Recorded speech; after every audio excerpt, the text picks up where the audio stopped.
ভাবে লাল হয়েছে, মনে হচ্ছে দুই গালে রক্ত জমাট বেঁধেছে। লজ্জায় মাথা নিচু করে নিয়েছে। হাত সরিয়ে মুখে ফু দিয়ে বললাম, প্রোটেকশন নেই, তাই আজকের মতো এতটুকুই। আমার এমন অবস্থা করে মশকারি করা হচ্ছে? এই প্রথম রেগে যেতে দেখলাম। প্রোটেকশন নেই, তাই বলছি আজকে এই পর্যন্তই। কোনো সমস্যা হবে না। বেবি নিতে না চাইলে মেডিসিন খেয়ে নিব। আগামীকাল কিনে নিয়ে আসবেন। একটু অপেক্ষা করেন, আমি বাইরে ফার্মেসি থেকে প্রোটেকশন নিয়ে আসছি। যাব আর আসবো, বেশি সময় লাগবে না। আমি বাইরে থেকে লাগিয়ে যাচ্ছি। আর কিছু বলল না।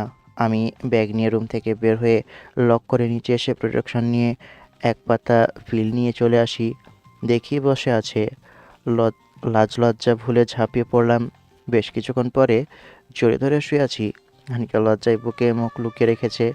অবশেষে আমিও আনলক করে নিলাম। আমি আমি যুদ্ধে জয়ী হয়ে গেছি। কপালে একটা চুমু দিলাম। এর ভিতরে আবার উত্তেজিত হয়ে গেছি, তাই আবারও হয়ে গেল। কোলে নিয়ে ওয়াশরুমে এলাম। এসে একসাথে গোসল করে রুমে আসি। শেষ পর্যন্ত হোটেলে বাসও সেরে নিলাম। কিছু পড়েছে কিনা দেখে নিলাম, কিন্তু না, প্রোটেকশন ইউজ করেছিলাম। যুদ্ধ করলাম, রক্ত বের হবে না সেটা কি করে হয়, তাই সেটার জন্য ব্যবস্থা ছিল। শুয়ে আছি। আনিকা বুকের ভিতর গুটিসুটি মেরে শুয়ে আছে। এক পা তুলে দিলাম ঘুম। রাতে ঘুমটা ভেঙে গেল। চোখ খুলে দেখি লাইট জ্বলছে। আনিকা পাশে নেই। হঠাৎ কান্নার শব্দ পেলাম। উঠে দেখি জায়নামাজে বসে কান্না করছে। উঠবো না, থাক, ওনার মোনাজাতে ব্যাঘাত ঘটবে। নিজেকে গর্ভবতী মনে হতে লাগলো, না মানে গর্বিত মনে হতে লাগলো। এমন মেয়ে আমার ভাগ্যে জুটলো কিভাবে? কি এমন ভালো কাজ করেছি যে এমন বউ পেলাম? আমার তো বিশ্বাস হচ্ছে না। থাক, সে রবের সাথে কথা বলছে বলুক। এখানে তাদের মধ্যে ব্যাঘাত দেওয়ার কোনো প্রয়োজন নেই। চুপচাপ শুয়ে থাকলাম।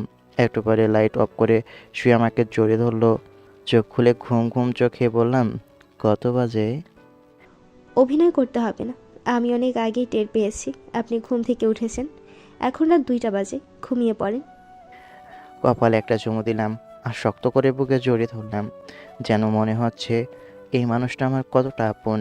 মনে হচ্ছে শত শত বছর আগে থেকেই যেন তাকে চিনি। তার সাথে আমার পরিচয় যেন জন্ম জন্মান্তরে। তার প্রতি এক অদ্ভুত টান কাজ করছে। এমন এক অনুভূতি যা আগে কখনো অনুভব করিনি। তাকে আরও বেশি ভালোবাসতে ইচ্ছে করছে, আগলে রাখতে ইচ্ছে করছে। মানে ফারজানাপুর বেলায় এমন অনুভব হয়নি। মনে হয় এটাই হালাল এবং হারামের ভিতরে পার্থক্য। এসব ভাবতে ভাবতে ঘুমিয়ে পড়ি। পরের দিন সকালে এই যে ওঠেন। আম্মু ফোন দিয়েছে। মানে আপনার আম্মু ফোন দিয়েছে। রিসিভ করেন। এমন নয় যে আপনি তাদের চিনেন না বা কখনো কথা বলেননি। ভিডিও কল দিয়েছে। আমার রিসিভ করতে লজ্জা করছে। আপনি উঠে রিসিভ করেন। আমি পারবো না। কি আর করার, ফোন রিসিভ করে বললাম, বলো, এত সকাল সকাল ফোন দিয়েছো যে? আচ্ছা ঠিক আছে। ফোন এগিয়ে বললাম, আপনার সাথে কথা বলবে। ফোন আনিকাকে দিয়ে আবার ঘুম। বেশ কিছুক্ষণ পরে এলাম দুজনে ঘুরতে, হয়ে গেলাম তিনজন। দুজনের একসাথে ঘোরাঘুরি, আড্ডা, গল্পগুজব ভালো লাগছে, কিন্তু গতকাল থেকে একদমই ভালো লাগে না। কিছু করার নেই। না তুই জানতি এমন কিছু হবে, না আমি কিছু জানতাম। ভাগ্যে এমন লেখা ছিল। আজকে থেকে তোর সাথে আড্ডা দিয়ে গল্প করে এসেই ঘুমাবো। তোর বিষয়টা বুঝতে পারছি। থাক, তুই ভাবিকে সময় দে, নতুন মানুষ। সবাইকে সময় দেওয়া হচ্ছে। কক্সবাজারে 5 দিন থেকে রাঙামাটিতে ফিরলাম। কালামনির সাথে দেখা করতে এসেছি। এখান থেকে খাগড়াছড়িতে যাব, তারপর একেবারে বাসার দিকে রওনা দিব। তাই এখানে এলাম। আসসালামু আলাইকুম খালামণি। ওয়ালাইকুম আসসালাম। কেমন আছো তোমরা? এটা কি বৌমা নাকি? জি খালামণি। আসসালামু আলাইকুম। ওয়ালাইকুম আসসালাম। তোমরা রুমে যাও, আমি তোদের নাস্তার ব্যবস্থা করি। নাইমা, ওদের রুমটা দেখিয়ে দে। হুম। এই আসো তোমরা আমার সাথে। নাইমার সাথে হাঁটতে লাগলাম। রাকিব চুপচাপ হেঁটে যাচ্ছে, কিছু বলছে না। কিন্তু শালা মনে হচ্ছে হাসছে। এই শয়তানের মাথায় কি চলছে আল্লাহ ভালো জানেন। এই যে, আপনি কেমন আছেন? এমনভাবে রেগে থাকার কি আছে? কি এমন করেছি যে আমার উপর রেগে আছেন? কোথায় রেগে আছি? আপনার উপর কি জন্য আমি রাগ করতে যাব বলেন? আমার মনে হচ্ছে আপনি আমার উপরই রেগে আছেন।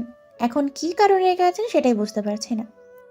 কোন দিক দিয়ে মনে হচ্ছে আমি রেগে আছি? কিন্তু সেদিন সত্যি অনেক রাগ হয়েছিল। ইচ্ছা করছিল ফোনের ভিতরে ঢুকে কয়েকটা থাপ্পড় দিই। কিন্তু এখন রেগে নেই। এখন আপনার মন কেন এমন বলছে জানি না। মনে হয় ভালোবাসা। ধুর হালা। আকাশ, তুমি মাইর খাবা, এসব তেমন কিছুই না। মানুষের মনে কত কি চলে, মন না মতিভ্রম। আপনি আমাকে কিছু বললেন? আপনাকে আবার কি বলবো? আপনাকে কিছুই বলিনি, বলার মতো কিছু দেখছি না। আচ্ছা, তাই বুঝি। এই যে আকাশ, এটা তোমাদের রুম, আর এখানে আপনিই থাকবেন। আমি এখন গেলাম, নাস্তার ব্যবস্থা করতে হবে। নাইমা চলে গেল আর আমরা আমাদের রুমে, রাকিব তার রুমে। রুমের ভিতরে আসতেই তারা কি একে অপরকে পছন্দ করে? রাকিব আমার কাজিনকে পছন্দ করে। নাইমার বিষয়টা জানতাম না, কিন্তু আজকের কথা শুনে মনে হচ্ছে পছন্দ করে। দুজনকে মানাবে ভালো, কিন্তু রাকিব এসবের ভিতরে যাবে না বলেছে। কারণ একে তো অনেক দূরে, আর আমার খালু একজন পুলিশ, এই ভয়ে আরও দূরে দূরে থাকতে চাইছে। কিন্তু মন কি শুনবে শেষ পর্যন্ত? দেখা যাক কি হয়। এখানে কয়দিন থাকার ইচ্ছা?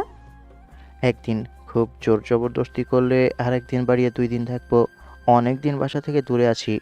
কাকড়াছড়িতে 5 দিন থাকবো, বেশি দিন না।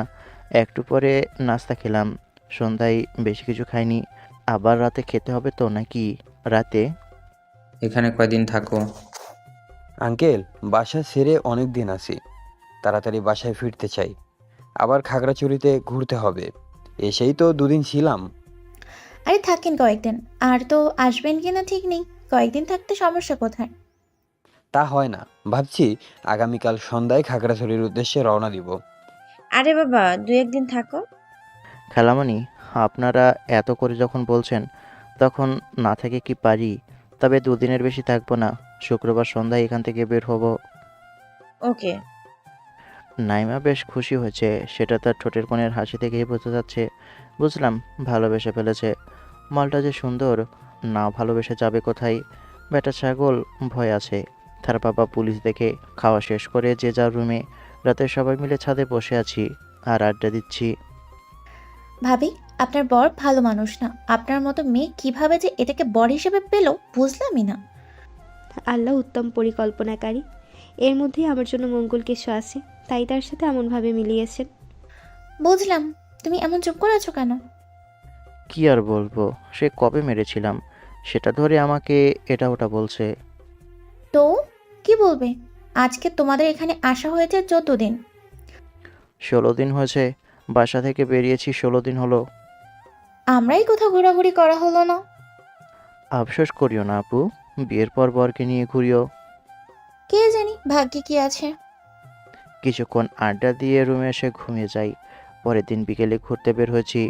আমি আনিকা পাশাপাশি হাঁটছি, আর রাকিব আর নাইমা পাশাপাশি। দেখছেন কি অবস্থা? মনে হচ্ছে আমাদের চিনেই না। এসব তো ভালো না, কিছু বলতে গেলেই উল্টো কথা শুনতে হবে। 4 জন ঘুরে ফিরে বাসায়। অল্প কেনাকাটা করলাম। ওখানে গিয়ে 2 দিন থেকে চলে আসি খাগড়াছড়ি। ওখানে 6 দিন থেকে বাসার উদ্দেশ্যে রওনা দিলাম। বাসা আসতে 3 দিন সময় লাগিয়েছি। ঘুরতে ঘুরতে এসেছি। আর আনিকার জন্য লং টাইম ধরে বাইক চালাতে পারিনি, কারণ সে ক্লান্ত হয়ে পড়ছে। ব্যাটা খুশি, আবার কষ্টেও আছে, কারণ দুজনের লিঙ্ক কানেকশন হয়েছে। না মানে ওরা ওদের মনের ভাব প্রকাশ করেছে। দুজনের জমিয়ে রিলেশন চলছে। দুঃখ একটাই, অনেক দূরে, আর খালু পুলিশ। কোনো রকম সমস্যা হলেই দেখা গেছে বন্ধুর বীজই থাকবে না। আম্মুর জন্য বেশ কেনাকাটা হয়েছে, আর আনিকার জন্য। আব্বুর জন্য শুধু 2টা টি-শার্ট নিয়েছি, কিন্তু আমার জন্য কিছুই নেইনি। কিছু নেইনি মানে, বউ যে নিয়ে এলাম। এর থেকে বড় কিছু হতে পারে? সন্ধ্যায় বাসায় পৌঁছেছি। বাইকের শব্দ পেয়ে আম্মু বেরিয়ে এলো। আসসালামু আলাইকুম আন্টি। ওয়ালাইকুম আসসালাম। কেমন আছো সব? আসতে সমস্যা হয়নি তো? না আন্টি, আপনার আর আম্মুর দোয়া থাকতে কিছুই হবে না। যতক্ষণ মায়ের দোয়া সাথে আছে ততক্ষণ পর্যন্ত ইনশাল্লাহ কিছুই হবে না। এখন ভিতরে আসো। না আন্টি, আপনার মতোই আম্মু অপেক্ষা করছে, তাকে আর অপেক্ষায় রাখা ঠিক হবে না। আনিকা আনিকা বাইক থেকে নেমে গেছে। আস্তে আস্তে আমিও নেমে রাকিবের থেকে ব্যাগ নিলাম। দুজনে নিয়ে গেছিলাম 3টে ব্যাগ। কিন্তু এখন হচ্ছে 5টা ব্যাগ। আচ্ছা যা তাহলে। রাকিব চলে গেল। পিছনে ঘুরতে দেখি